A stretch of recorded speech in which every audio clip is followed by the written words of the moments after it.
Selamat datang di channel Simar Imam. Sembari mendengarkan tinggalkan like dan komentarnya bosku. Jangan lupa pasang headset kalian. Siapkan kopi dan camilan. Lupakan pahitnya kehidupan. Mari kita dengarkan sambil rebahan. Bab 1426. Setelah mendengar kata-kata Chen Feng, alis Zungu langsung berkerut. Obat keabadian terlalu istimewa, walaupun ada satu obat lagi, namun sangat sulit untuk menguji obatnya. Tidak ada yang bisa kita lakukan untuk menguji obatnya.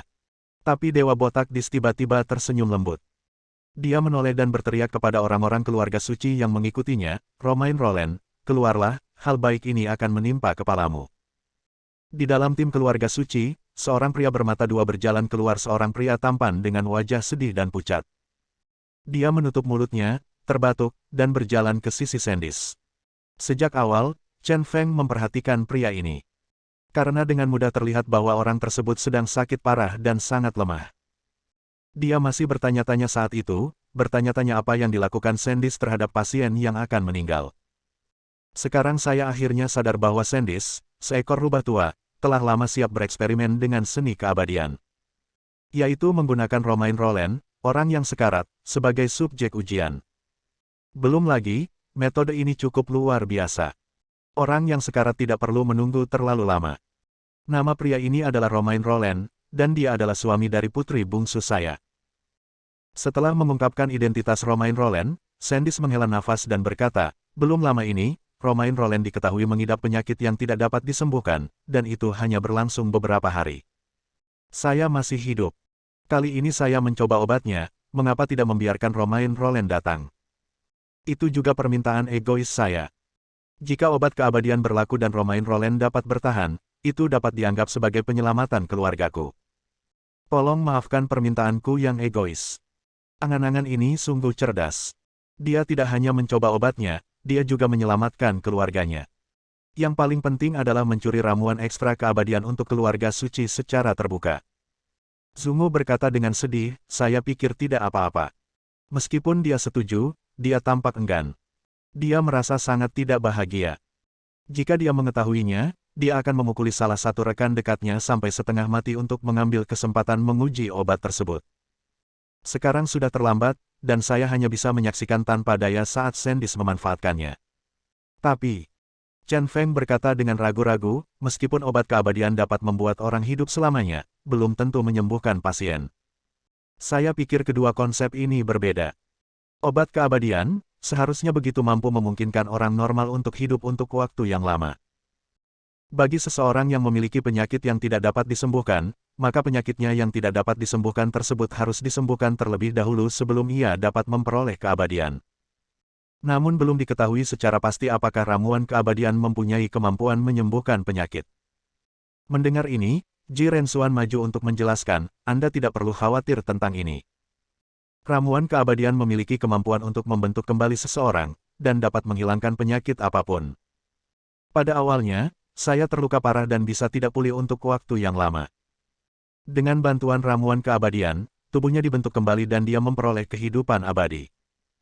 Menurut pendapat saya, kondisi fisik Romain Rolland dapat sepenuhnya memverifikasi kekuatan ramuan keabadian.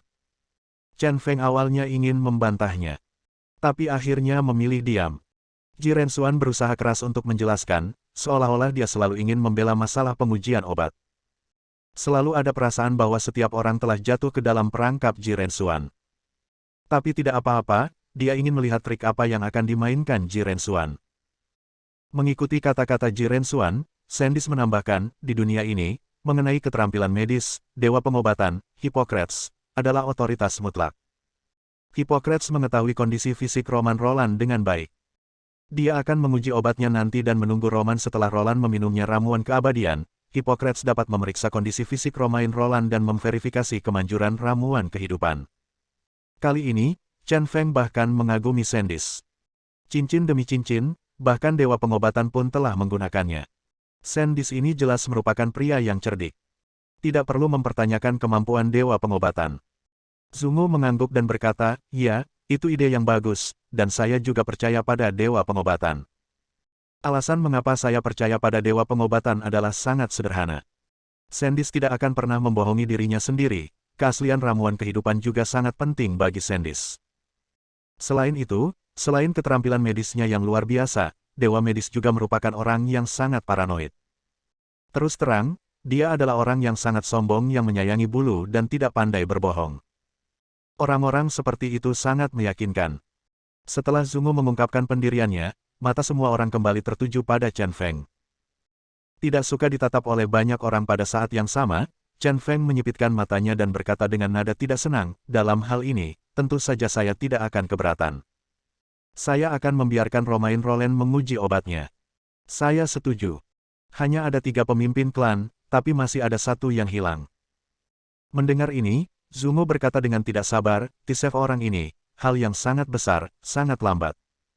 Tuan Jirensuan, saya rasa cukup untuk meminta pendapat kebanyakan orang. Kami bertiga telah sepakat untuk menguji obatnya, jadi jangan khawatir tentang Tisef. Klan Aogu ini menjadi terlalu kuat dalam beberapa tahun terakhir dan memiliki konflik dengan beberapa klan kekaisaran lainnya. Secara khusus, klan Dewa Tula telah berkali-kali ditindas oleh klan Aogu karena kemundurannya. Zungu terus menahan nafas di dalam hatinya. Sekarang dia diminta menunggu Tisef, tapi bosnya tidak mau. Saya pikir Patriark Tisef juga akan setuju. Patriark Zungu, mohon bersabar dan tunggu sebentar lagi. Orang-orang saya akan melaporkan bahwa kapal klan Kekaisaran Aogu akan segera tiba. Jirensuan tidak tergesa-gesa. Berkata perlahan. Melihat Zungu mengangguk, dia merenung sejenak dan kemudian berkata, tetapi karena semua orang tidak sabar, bagaimana kalau kita memasuki makam dan melihat penampakan sebenarnya dari ramuan keabadian terlebih dahulu? Saran ini dengan cepat mendapat persetujuan semua orang. Pengakuan. Terutama Zungu, ekspresinya berubah dan dia berkata dengan penuh semangat, bagus sekali. Mari kita minta Tuan Jirensuan untuk memimpin jalan. Ayo masuk dan melihat-lihat. Silakan masuk ke dalam. Jirensuan memberi isyarat mengundang, tapi berjalan di tempat pertama. Beberapa saat kemudian, rombongan orang tersebut berjalan mengitari tugu batu dan memasuki pintu masuk makam lengkung tersebut. Segera, ada energi yin di dalam, dan ada perasaan dingin yang kuat. Pintu masuk makam sedikit lebih rendah, dan kemiringannya sangat rendah, yang sedikit berbeda dengan makam kuno kerajaan panjang lainnya. Chen Feng memandangi potongan batu tua yang panjang di kedua sisinya dan bertanya dengan rasa ingin tahu, makam kuno ini seharusnya tidak berasal dari Pulau Luoshan, kan? Selama insiden Tianshui, dia ingat dengan jelas bahwa dia pernah ke tempat ini, di sana tidak ada makam berbentuk kerucut sama sekali. Jirensuan mengangguk dan berkata, ya, makam kuno ini awalnya berada di pulau lain. Selain membangun platform tertinggi emas, saya sibuk memindahkan makam ini akhir-akhir ini. Sejujurnya, saya telah memindahkan seluruhnya makam.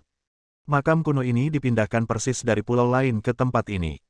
Setelah mendengar ini, semua orang terkejut. Ini bukan perkara sederhana, dan jumlah pekerjaannya sangat besar. Juga, mengapa Jirensuan memindahkan makam ini? Suatu hal yang aneh. Bab 1427. Chen Feng semakin merasakan sesuatu yang aneh, dan merasa tidak nyaman. Jirensuan tidak memberitahunya sebelumnya tentang pemindahan makam kuno. Tiba-tiba, dia tidak bisa merasakan denyut nadi Jirensuan sama sekali, dan dia tidak tahu trik apa lagi yang akan dimainkan oleh Jirensuan ini. Perasaan ketidakpastian ini sangat tidak menyenangkan. Rombongan terus bergerak maju dan memasuki pedalaman makam. Semakin jauh kami berjalan, suasana semakin mencekam, dan udara dingin begitu deras hingga mau tak mau rasa dingin menjalar ke persendian tubuh. Mengikuti suara langkah kaki yang hening, matanya bersinar, dan sebuah pintu batu muncul. Gerbang batunya terlihat sangat tebal, dengan ukiran naga seperti aslinya melayang di atasnya, sangat mendominasi. Pintu batunya terbuka sedikit dan sudah lama dibuka, Jirensuan masuk lebih dulu tanpa mengucapkan sepatah kata pun. Semua orang mengikuti cuaca dan masuk satu demi satu. Setelah masuk, mataku tiba-tiba terbuka.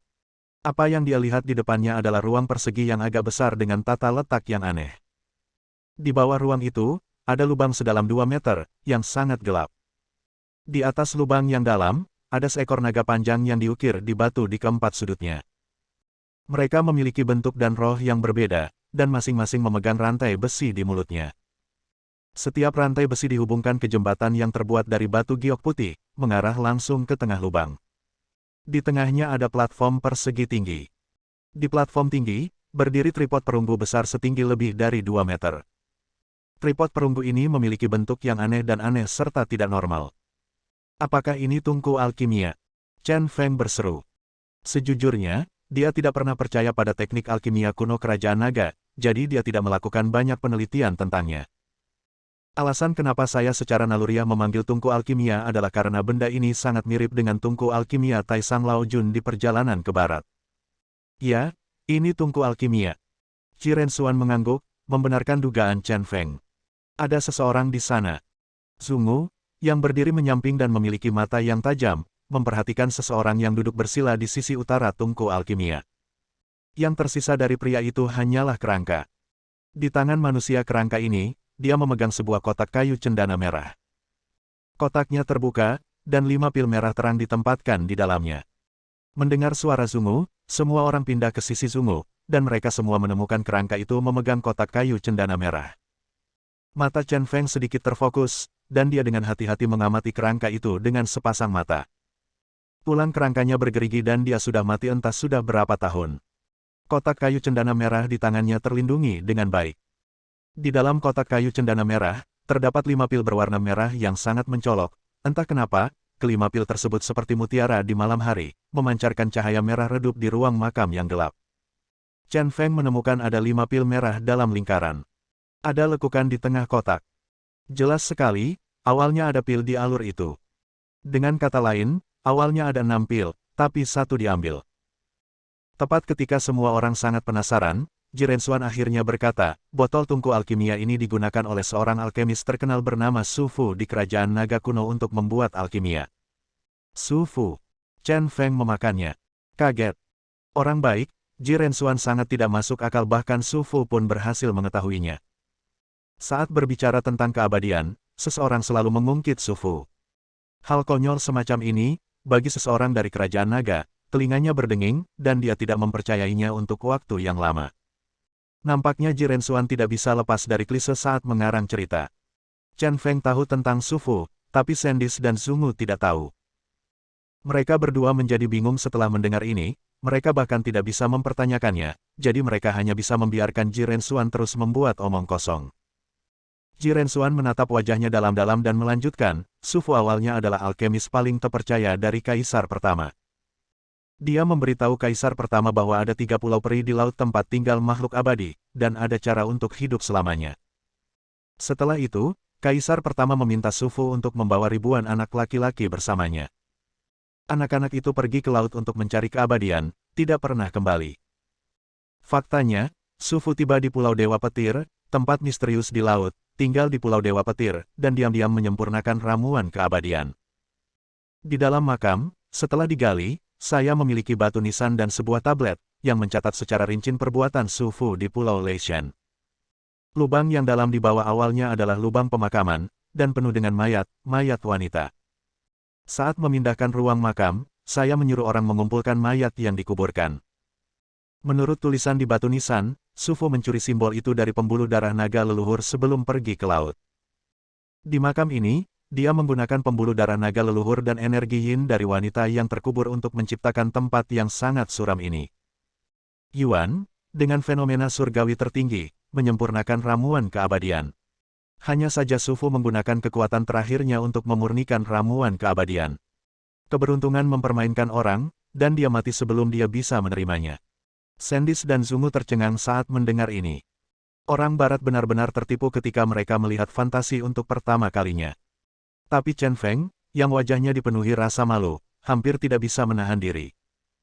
Jiren Xuan ini menjadi semakin konyol dan mulai berbicara omong kosong. Saya tidak tahu novel online yang mana, tapi saya memotong sebuah cerita dan membukanya. Tapi setelah memikirkannya dengan hati-hati, dia sepertinya mengerti maksud Jiren Xuan. Di kerajaan naga kuno, apakah mereka yang berkuasa ingin membodohi rakyat, atau pemberontak ingin menggulingkan kekuasaan? Pertama-tama mereka akan menemukan beberapa mitos misterius sebagai tipu muslihat. Misalnya, buku perut ikan Chen Sheng dan Wu Guang memungkinkan tentara membaca 3 karakter, Chen Sheng Wang, untuk memenangkan hati orang. Contoh lainnya adalah ketika Liu Bang membunuh seekor ular putih kecil dengan pedangnya di tumpukan jerami, dan dibesar-besarkan oleh bawahannya, menjadikannya putra Kaisar Merah. Hal yang sama berlaku untuk Jiren Xuan, dia menambahkan latar belakang misterius pada ramuan kehidupan, yang tiba-tiba meningkatkan kredibilitas ramuan kehidupan. Terus terang, Ini untuk memperbaiki kemasan agar Sandis dan Zungu lebih mempercayai ramuan keabadian. Benar saja, Zungu sudah mendambakannya, dan berkata dengan rasa gatal di dalam hatinya, kerajaan naga memang negara kuno yang legendaris. Jangan khawatir tentang orang tua Tisef itu. Coba saja obatnya. Kamu akan lihat hasilnya setelahnya, coba sekali saja. Jelas, dari situasi saat ini, dilihat dari sikapnya, dia menjadi lebih yakin akan ramuan keabadian. Meningkatnya kepercayaan ini semua karena cerita yang disusun oleh Ji Rensuan. Tetapi pemimpin klan Tisef belum melakukannya. Begitu Ji Rensuan berbicara, dia mendengar seseorang berteriak keras di luar, Tuan Ji Rensuan yang tua bijaksana dan tahu bahwa tidak pantas menguji obat tanpa semua orang di sini. Orang-orang benar-benar penuh kebencian dan hanya memikirkan tentang kecualikan kami, klan Kaisar Aogu. Sekelompok orang masuk dengan cara yang perkasa. Pemimpinnya adalah seorang lelaki tua berambut perak yang mengenakan jas. Meskipun dia terlihat baik hati, dia memiliki aura yang sangat dalam dan mendominasi. Mata itu sangat mengintimidasi, dan tatapan itu sepertinya mampu menelan orang kapan saja. Orang tersebut tak lain adalah kepala klan Aogu, Tisef. Meski Tisef juga sudah sangat tua, ia penuh energi dan memiliki kecepatan yang stabil. Auranya sangat kuat, tetapi terlihat dari penampilannya bahwa itu adalah kekuatan tempur menakutkan yang tersembunyi jauh di dalam. Di belakang Tisef berdiri 5 orang yang sangat kejam. Kelima orang ini merupakan pengawal yang dibawa Tisef kali ini, dan semuanya memiliki kemampuan tempur yang luar biasa. Crazy Chen menyipitkan matanya sedikit dan melihat Dewa Tinju Taison yang sudah lama tidak dia lihat. Bab 1428. Kemunculan Tisef memang pas. Tapi ini memang benar, tapi membuat Zungu sedikit malu. Dia terus mendorong semua orang untuk mengecualikan Tisef, tapi tiba-tiba Tisef datang dan menangkapnya. Tidak ada yang mau mengecualikan klan Kekaisaran Aogu, kamu baru saja terlambat. Dia awalnya memiliki dendam terhadap klan Kekaisaran Aogu, tetapi sekarang setelah beberapa klan Kekaisaran besar ada di sini, Zungu tidak ingin kehilangan muka di depan Tisef. Oleh karena itu, ketika Tisef menuduhnya secara agresif, dia hanya bisa melawan secara lisan. Zungu, sepertinya perang itu belum membangunkanmu. Mata Tisef tiba-tiba menjadi gelap, dengan cahaya dingin bersinar di dalamnya. Perang yang dibicarakannya mengacu pada suku Aogu yang berkali-kali menginstruksikan negara M untuk mengirimkan pasukan militer untuk menyerang negara-negara minyak di Asia Barat. Karena kelemahan klan Dewa Tula itulah banyak negara di Asia Barat yang dibuli. Dada Zungu naik turun, dan dia mendengus dingin, jangan sombong. Lihatlah klan Kaisar Aogu sekarang. Sepertiga dari kekuatan klan telah terputus. Bagaimana kamu masih memiliki kepercayaan diri untuk menjadi sombong di sini? Meskipun Zungu tidak terlihat terlalu pintar, kata-kata ini tiba-tiba mengenai kelemahan Tisef. Klan Aogu telah menikmati kesuksesan besar dalam beberapa tahun terakhir sehingga mereka hampir bisa mendominasi dunia. Namun dia tidak pernah menyangka bahwa karena dia menyinggung Ji Rensuan, dia akan diserang berkali-kali oleh Ji Rensuan sendirian. Akibatnya, banyak anggota klan Aogu yang tewas, kekuatan mereka rusak parah, dan kekuatan mereka anjlok. Hal yang paling tidak berguna adalah mereka tidak bisa berbuat apa-apa pada Ji Rensuan, apalagi membalas dendam. Pada akhirnya, kita harus berkompromi dan bergabung dengan aliansi tertinggi yang diusulkan oleh Ji Rensuan. Kejadian ini merupakan aib bagi klan Aogu kemanapun mereka pergi. Saat ini, diejek oleh Zungu benar-benar menamparkan wajah klan Aogu. Zungu, sepertinya klan Dewa Tula ingin mencoba kekuatan klan Aogu kami. Watak Tisef juga sangat kejam. Saat ini, dia benar-benar dibuat marah oleh Zungu. Oke, diam. Tapi di tengah kata-katanya, dia disela oleh Ji Rensuan. Wajah Ji Rensuan menjadi dingin, menunjukkan ketidaksenangan yang tertahan. Sentuhan tekanan dilepaskan, mengejutkan seluruh penonton. Tisef dan Zungu langsung terdiam dan tidak berani berbicara. Kekuatan Ji Rensuan yang menakutkan benar-benar membuat mereka takut. Ji Rensuan berkata, saya mengundang Anda ke sini, Anda semua adalah tamu saya. Jika Anda mencari masalah, Anda akan melawan saya. Saya tidak peduli pemimpin klan kekaisaran seperti apa Anda, atau seberapa tinggi level pertarungan Anda. Jika kamu membuatku marah, hanya ada satu. Hasilnya adalah kematian. Kalimat ini benar-benar sombong. Namun, dengan kekuatan Ji Rensuan, dia memenuhi syarat untuk mengatakan ini. Baik Tisef maupun Zungu terlihat sangat jelek, tetapi mereka tetap tidak berbicara.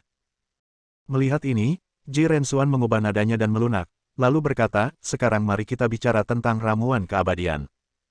Jangan membicarakan hal lain. Ketua Tisef, saya meminta Huang Hu menunggu Anda di dermaga. Saya yakin Anda akan hidup selamanya. Anda sudah tahu tentang ramuan awet muda. Sekarang ada ramuan tambahan, Kepala Sandis mengusulkan untuk mencoba obatnya. Bagaimana menurut Anda? Ya, saya setuju. Kata Tisef tanpa ragu-ragu. Dia tampak tenang di permukaan, tapi diam-diam kejam di dalam hatinya. Jirensuan membunuh begitu banyak orang dari klan Kaisar Aogu, dan balas dendam ini harus dibalas. Setelah memastikan masalah ramuan kehidupan, temukan kesempatan untuk membiarkan pasukan di sekitarnya meledakkan tempat itu sepenuhnya. Ketika saatnya tiba, tidak peduli seberapa kuat Jirensuan, dia akan dikuburkan oleh bola meriam. Ada juga Zungu yang menyebalkan, Chen Feng dan lainnya, yang terbaik adalah mati. Karena keempat pemimpin klan telah setuju, mari kita mulai. Setelah menerima jawaban positif, Jirensuan memandang Romain Roland dan berkata, Tuan Romain Roland, saya telah menutup semua jebakan dan batasan pada ramuan penjaga. Pergi ke kerangka Sufu sendirian, ambil ramuan dan telan. Ingat, jangan biarkan ramuan itu jatuh ke tanah. Begitu jatuh, ramuan itu akan hancur.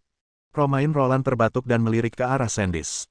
Setelah menerima pandangan tegas dari Sandis, dia menyeret tubuh lemahnya menuju jembatan batu giok.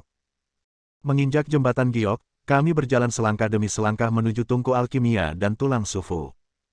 Saat ini, suasana perlahan menjadi tegang. Semua orang terdiam dan menatap Romain Roland di jembatan giok.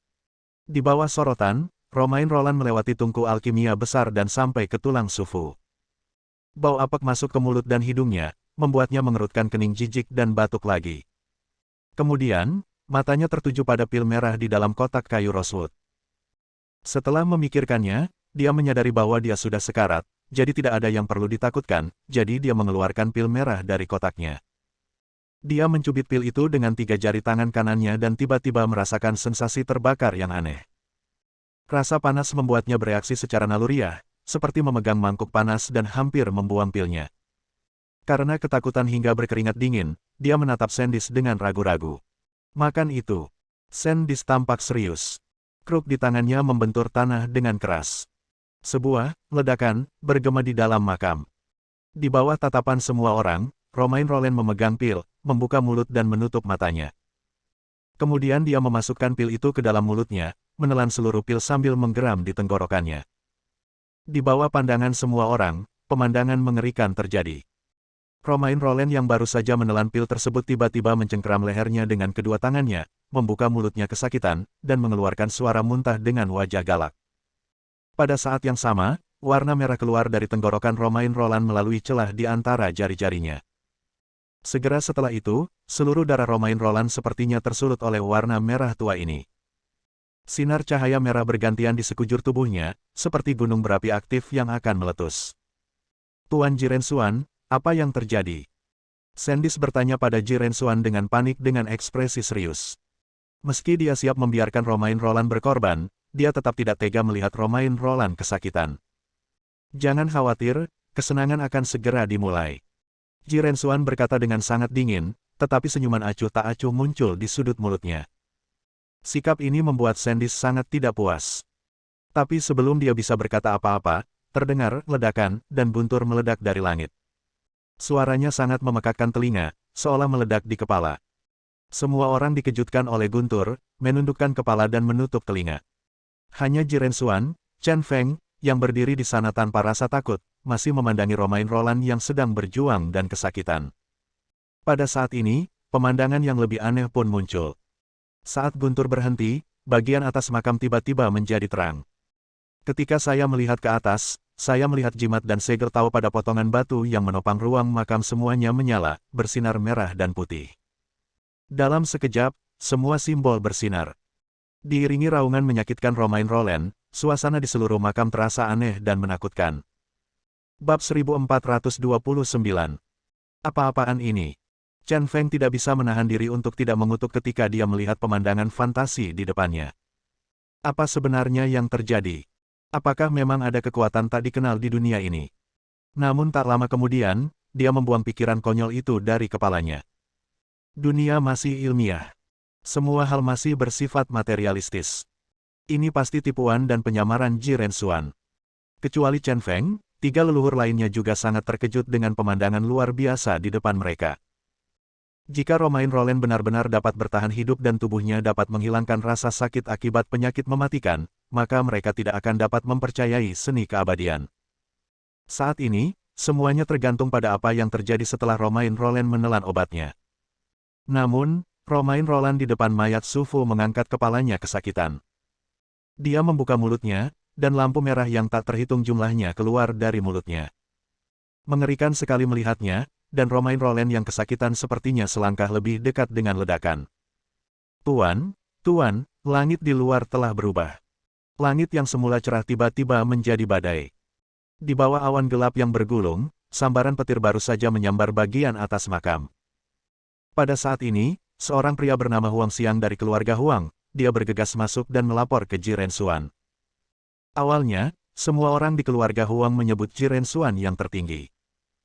Tapi Ji Rensuan mengeluarkan perintah tegas selama aliansi tertinggi, untuk menimbulkan masalah yang tidak perlu, semua orang hanya bisa memanggilnya Tuan, bukan yang tertinggi. Setelah mendengar laporan Huang Xiang, semua orang saling memandang dengan kaget. Tak heran jika tadi terdengar suara guntur yang keras di telinga saya, ternyata petir tersebut menyambar di atas makam. Jimat pada potongan batu ini tiba-tiba tampak bersinar karena sambaran petir. Anehkah jika menelan ramuan keabadian akan menimbulkan fenomena aneh di langit dan bumi? Apakah memang ada hal yang aneh di dunia ini? Atau apakah memang ada kekuatan di dunia ini yang tidak kita pahami? Sandis berkata dengan ekspresi serius. Dia awalnya hanya memiliki kepercayaan 1% pada seni keabadian, tapi sekarang dia memiliki kepercayaan 10%. Jika uji pengobatan Romain Rolland berhasil, maka kepercayaannya pada ramuan kehidupan akan melebihi 50%. Tisef juga sedikit terpana, ia adalah seorang materialis yang setia, namun ia juga kaget dengan hal-hal luar biasa yang ada di hadapannya. Hanya Zungu yang terlihat bersemangat. Matanya berbinar, dan dia menunjuk ke arah Romain Rolland di kejauhan dan berkata, "Lihat, warna merah di Romain Rolland telah memudar." Semua orang mengalihkan pandangan mereka dan menatap Romain Rolland lagi. Pada saat yang sama, cahaya dari jimat batu yang awalnya bersinar itu perlahan menghilang dan menjadi redup. Romain Rolland berlutut di tanah dengan suara pop terengah-engah. Di bawah pandangan semua orang, dia perlahan berdiri. Seluruh wajahnya berubah drastis, dan perasaan lemah dan pucat tadi benar-benar hilang. Matanya cerah dan wajahnya merah, terlihat sangat energik. Kepala Sandis yang terhormat, saya merasa tubuh saya terlihat baru. Semua gejala dan kelemahan di tubuh saya telah hilang. Romain Rolland berkata dengan penuh semangat setelah menggerakkan tubuhnya. Dia tidak lagi merasakan sakit dan tubuhnya penuh kekuatan. Sungguh menakjubkan, dia terlahir kembali. Mendengar ini, semua orang berseru. Perkataan Romain Rolland hanya bisa membuktikan satu hal, yaitu ramuan kehidupan itu nyata. Menakjubkan. Itu luar biasa. Sekarang, kamu harus percaya. Ji Rensuan berkata dengan tenang, seolah dia sudah mengharapkan hasilnya. Bagaimanapun, dialah satu-satunya yang telah menelan ramuan keabadian, dan dia tahu lebih baik dari siapapun tentang konsekuensi menelan ramuan keabadian. Tanpa berpikir panjang, Zunbu adalah orang pertama yang setuju dan berkata dengan semangat, "Bagus, memang ada obat keabadian di dunia. Tuan Ji Rensuan, saya bersedia merekomendasikan Anda untuk menjadi yang tertinggi besok. Saya hanya bertanya kamu harus mematuhi instruksi sebelumnya. Berjanjilah, beri aku bagian dari ramuan keabadian. Karena ramuan keabadian hampir dikonfirmasi, kamu harus memastikan bahwa kamu pasti bisa mendapatkan bagianmu. Bagaimanapun, betapapun tingginya posisinya, itu tidak akan pernah jatuh ke tangannya. Akan lebih baik jika menjilat Ji Rensuan dan mendapatkan obat ajaib." Tisef mendengus dingin, matanya penuh dengan jijik. "Aku mencibir kelakuan Zungu." Tapi Sandis di samping berkata, "Biarkan Romain Rolland turun dulu dan biarkan Hippocrates, dewa pengobatan, memeriksanya, dan akhirnya memastikan kemanjuran ramuan keabadian." Chen Feng menyetujui dalam hatinya, dan Sandis agak normal. Tisef masih belum bisa melihat dengan jelas, tapi Zunbu ini sangat bodoh, dan dia tidak tahu bagaimana dia bisa memegang posisi pemimpin klan sepanjang tahun.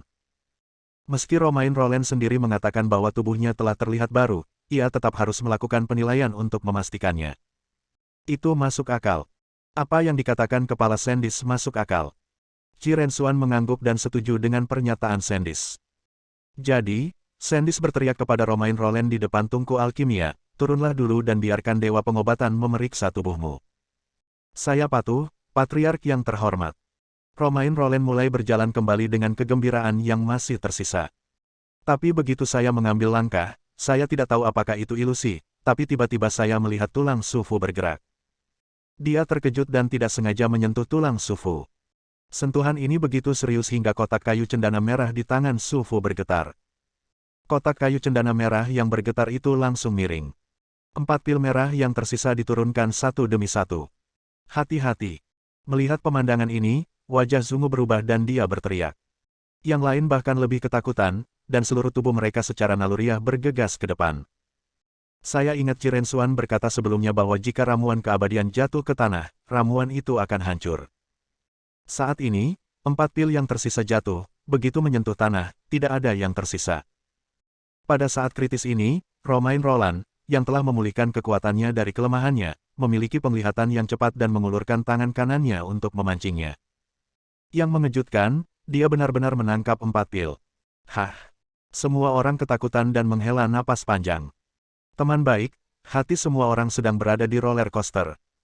Namun sebelum mereka benar-benar rileks, karena pilnya terasa panas saat disentuh, Romain Rolland menjabat tangannya dan salah satunya terjatuh. Bang! Di bawah tatapan semua orang, suara pecah yang tajam terdengar. Pil yang mendarat di tanah langsung meledak. Kepulan asap putih membubung di tengah dan menghilang. Diam. Seluruh makam menjadi sunyi senyap. Semua orang tercengang, ramuan keabadian begitu hancur. 4 ramuan keabadian yang tersisa harus dibagi di antara 4 pemimpin klan. 1 hilang, sekarang saya tidak punya apa-apa untuk dimainkan. Bab 1430. Jangan bergerak, pegang erat-erat, jangan jatuhkan lagi. Saat ini, Zungu siap membunuh. Itu adalah ramuan keabadian, dan 1 pil dipecah menjadi beberapa bagian seperti ini. Namun dia menahan emosinya dan menghibur Romain Rolland untuk sementara waktu. Aku hanya takut jika tangan Romain Rolland bergetar lagi, semua ramuan keabadian lainnya akan hilang. Romain Rolland, jangan bersemangat, jangan takut, berdiri saja di sana dan jangan bergerak. Sandis pun buru-buru menghiburnya. Dia tidak pernah menyangka Romain Rolland secara tidak sengaja akan merusak obat ajaib. Jika ada yang melanjutkan masalah ini di masa depan, keluarga suci pasti akan bertanggung jawab. Bagaimanapun, Romain Rolland adalah anggota keluarga suci. Tapi betapapun dia merasa terhibur, tubuh Romain Rolland tidak bisa berhenti gemetar lagi. Dia tahu pentingnya ramuan kehidupan, dan jika dia menghancurkannya, para pemimpin klan ini mungkin ingin mengulitinya. Tubuh abadi yang baru saja Anda peroleh mungkin akan hancur berkeping-keping sebelum Anda dapat menggunakannya. Semakin aku memikirkannya, semakin aku menjadi takut, dan semakin aku menjadi takut, semakin aku gemetar. Selain itu, tangan saya selalu terasa sedikit panas, dan pil merah di tangan saya bergetar dan hendak dilepaskan lagi. Tidak, tidak, tidak, tidak. Teriak Zungu, tanpa sadar mengulurkan tangan untuk mengambilnya. Adapun yang lainnya, jantung mereka berdebar kencang dan mereka menahan napas. Inilah ramuan kehidupan, setiap pil tak ternilai harganya. Jika hanya 3 yang tersisa dihancurkan, maka pemimpin klan yang hadir mungkin akan menjadi gila. Pada saat kritis ini, terdengar suara gemuruh di samping semua orang, dan sesosok tubuh terbang keluar. Saya melihat mata Chen Feng terfokus, dan aura di sekelilingnya meledak. Kemudian kakinya terangkat, dan dengan kekuatan ledakan yang mengerikan, dia melompat ke dinding. Dia mengambil beberapa langkah di sepanjang dinding dan mendarat di jembatan batu giok. Sosok itu melintas seperti kilat tepat ketika pil lain di tangan Romain Rolland akan jatuh. Dia bergegas ke Romain Rolland dan memegang tangan Romain Rolland yang gemetar. Semua orang menghela nafas lega, hati mereka di tenggorokan akhirnya jatuh ke tanah. Untungnya, Chen Feng cukup cepat, jika tidak, 3 ramuan keabadian yang tak ternilai harganya akan hancur. Setelah ketiga pil ini dihancurkan, kepala 4 klan kekaisaran mungkin akan menjadi gila sepenuhnya. Lagi pula, kecuali Chen Feng, 3 orang lainnya datang ke sini untuk mencari ramuan keabadian. Oke, serahkan padaku. Chen Feng perlahan melepaskan tangan Romain Rolland, dan mengambil 3 pil tersisa dari tangan Romain Rolland. Belum lagi cuacanya panas banget. Pantas saja Romain Rolland baru saja menjatuhkannya. Sambil memegang pil di tangannya, diam-diam dia terkejut. Memang ada pil misterius di dunia ini, yang justru bisa membuatnya merasakan kekuatan aneh melayang di telapak tangannya. Segalanya benar-benar bertentangan dengan pandangan dunianya. Melihat pil yang tersisa berhasil diselamatkan, Romain Roland melunak dan roboh ke tanah. Dia melirik pecahan pil di tanah, merasa sangat takut. Dia secara tidak sengaja menghancurkan sebuah pil, dan saya tidak tahu apa yang akan dilakukan pemimpin klan terhadapnya. Memikirkan hal ini, dia hampir putus asa. Chen Feng menatap kerangka Sufu, memainkan 3 pil seperti orang tua yang memutar bola. Saya berpikir bahwa kerangka ini memang sudah sangat tua. Mungkinkah yang dikatakan Jiren Xuan benar dan ini adalah Sufu, seorang alkemis terkenal dari dinasti Qin? Sambil berpikir, Zun Bu tidak bisa menahan diri untuk tidak berteriak dari kejauhan. Chen Feng, hati-hati, ini ramuan keabadian, hanya tersisa 3 pil, jangan hancurkan secara tidak sengaja. Romain Roland secara tidak sengaja memecahkan 1 pil, dan dia sangat tertekan. Melihat Chen Feng bermain dengan ramuan keabadian sebagai mainan di tangannya, dia sangat khawatir dan sibuk adalah sebuah pengingat. Apakah kamu layak memanggil namaku, Chen Feng? Dia sangat tidak senang dengan Zun Bu. Mata Chen Feng sedikit dingin, dan dia memandang Zungu dengan jijik dan berkata, sekarang kamu ingin memanggilku Kaisar Yeyu atau Patriark Yeyu. Ini Zun Bu, yang memiliki kekuatan paling rendah. Namun di antara seluruh penonton, dialah yang paling banyak berbicara omong kosong.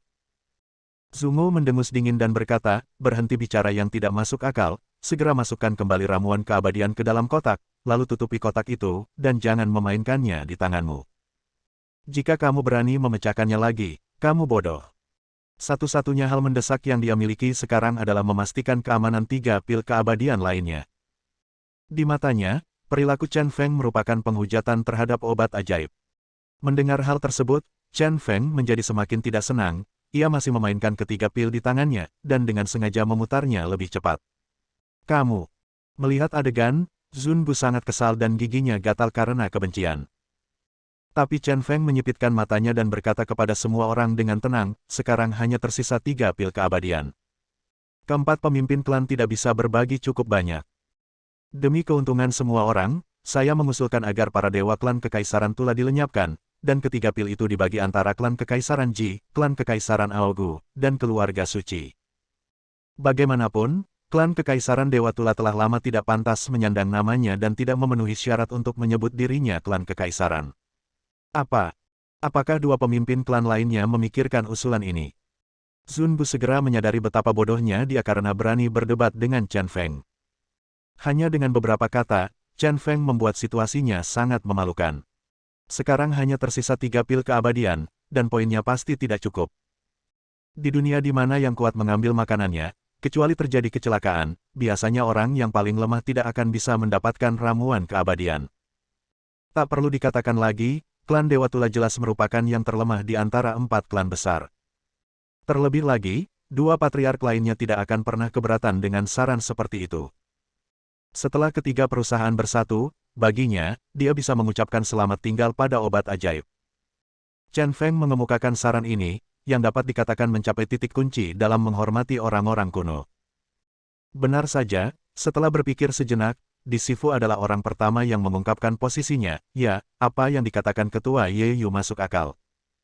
3 ramuan keabadian harus dibagi antara klan Kekaisaran Aogu, klan Kekaisaran Ji, dan klan Kekaisaran Keluarga Suci.